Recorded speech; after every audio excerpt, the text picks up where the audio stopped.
पे इस web series में आप सीखने वाले हैं एच टी एम एल जो कि बेस है वेब डिज़ाइनिंग का। अगर आप as a web developer job करना चाहते हैं या डिज़ाइनर काम करना चाहते हैं तो आपको ये सीखना बहुत ज़्यादा ज़रूरी है। तो एच टी एम एल जो है उसका फुल मीनिंग क्या है? एच टी एम एल का जो फुल मीनिंग है वो है hyper text markup language. Hyper text markup language. तो अब सवाल उठता है कि इसका यूज़ क्या होता है एच टी एम एल का। एच टी एम एल का यूज़ देखने के लिए हम यहाँ पर देखते हैं कि इसका हम यूज़ कैसे कर सकते हैं। हम इससे अपनी वेबसाइट बना सकते हैं, हम इससे अपने वेब पेजेस क्रिएट कर सकते हैं। अब वेब पेजेस क्या होते हैं? एक तो हमारे नॉर्मल बुक में पेजेस होते हैं, एक वेब पेजेस होते हैं। जैसे आपने कोई भी वेबसाइट देखी होगी, वेबसाइट में कुछ पेजेस होते हैं, जैसे अबाउट अस का पेज है, गैलरी का पेज है, कॉन्टैक्ट अस का पेज है। तो उसको हम क्या कहते हैं? वेब पेज, क्योंकि वो वेबसाइट पे दिख रहा है। ठीक है, तो इसका दूसरा यूज़ क्या कर सकते हैं, आप क्यों सीख सकते हैं HTML? एक बहुत ही बढ़ता हुआ कैरियर है एज ए वेब डिज़ाइनर और वेब डेवलपर का। तो आप एज ए कैरियर भी चूज़ कर सकते हैं। आप खुद की वेबसाइट ही नहीं, आप दूसरों के लिए भी काम कर सकते हैं और बहुत अच्छी अर्निंग कर सकते हैं।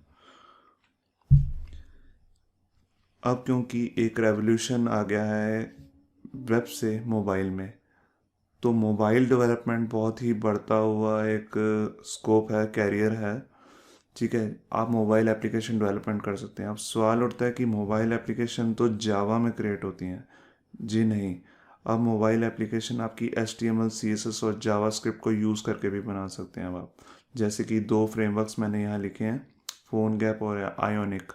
आयोनिक एक ऐसा फ्रेमवर्क है जिसमें आप HTML और CSS यूज़ करके पूरी मोबाइल की वेबसाइट का डिज़ाइन कर सकते हैं। ठीक है, जो हम अपनी आगे आने वाली सीरीज़ में सीखेंगे भी। तो अब सवाल उठता है कि इसको शुरू कैसे किया जाए। इसको शुरू करने से पहले हम यहाँ पर एक बात करते हैं कि हम HTML का कौन सा वर्ज़न करने वाले हैं। हम HTML का वर्ज़न 5 करने वाले हैं। HTML का 5 अब तक का लेटेस्ट वर्ज़न है जिसमें सब कुछ न्यू है।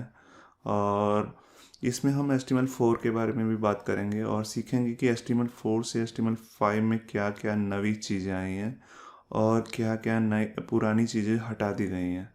क्योंकि ये जानना बहुत ज़रूरी है, क्योंकि कई बार आप ऐसा हो सकता है कि पुरानी चीज़ें यूज़ कर रहे हो और वो चले ना। तो ये सब जानना बहुत ज़रूरी है। तो अब इससे पहले हमें ये जानना होगा कि हम इसमें काम कैसे करेंगे, क्या क्या सॉफ्टवेयर रिक्वायरमेंट्स हैं। तो सॉफ्टवेयर रिक्वायरमेंट के लिए हमारे पास दो सॉफ्टवेयर की ज़रूरत होगी। एक तो है HTML एडिटर और एक है ब्राउज़र। HTML एडिटर जिसमें हम अपनी HTML का कोड करेंगे, और ब्राउज़र मतलब जैसे आपने सुना होगा, जब भी आप कोई वेबसाइट खोलते हैं तो आप एक ब्राउज़र का यूज़ करते हैं, जैसे इंटरनेट एक्सप्लोरर वगैरह वगैरह।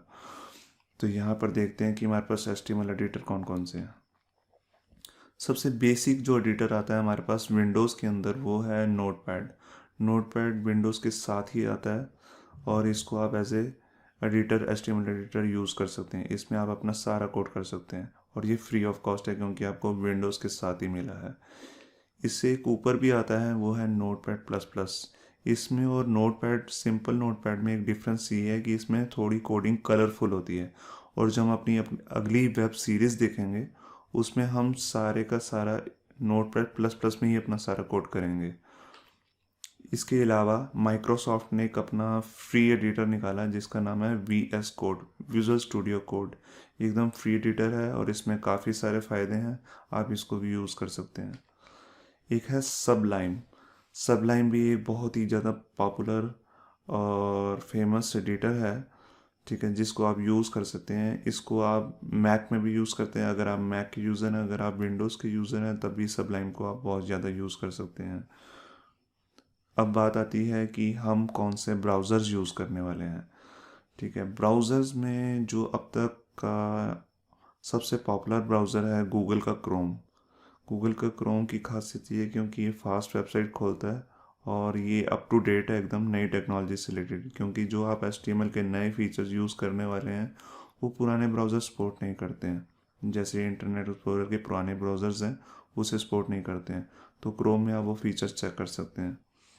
इसके अलावा मोज़िला कंपनी का फायरफॉक्स है, ये भी बहुत अच्छा ब्राउज़र है।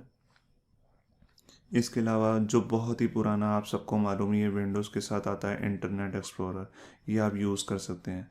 अगर आप विंडो 10 के यूज़र हैं तो उसमें माइक्रोसॉफ्ट ने अपना दूसरा ब्राउज़र, जो अपडेटेड ब्राउज़र है अब तक का, एज नाम से, वो भी यूज़ कर सकते हैं। वो बहुत ही बढ़िया, और एज़ कम्पेयर टू आप कंपेयर कर सकते हैं क्रोम के, ठीक है, गूगल क्रोम से।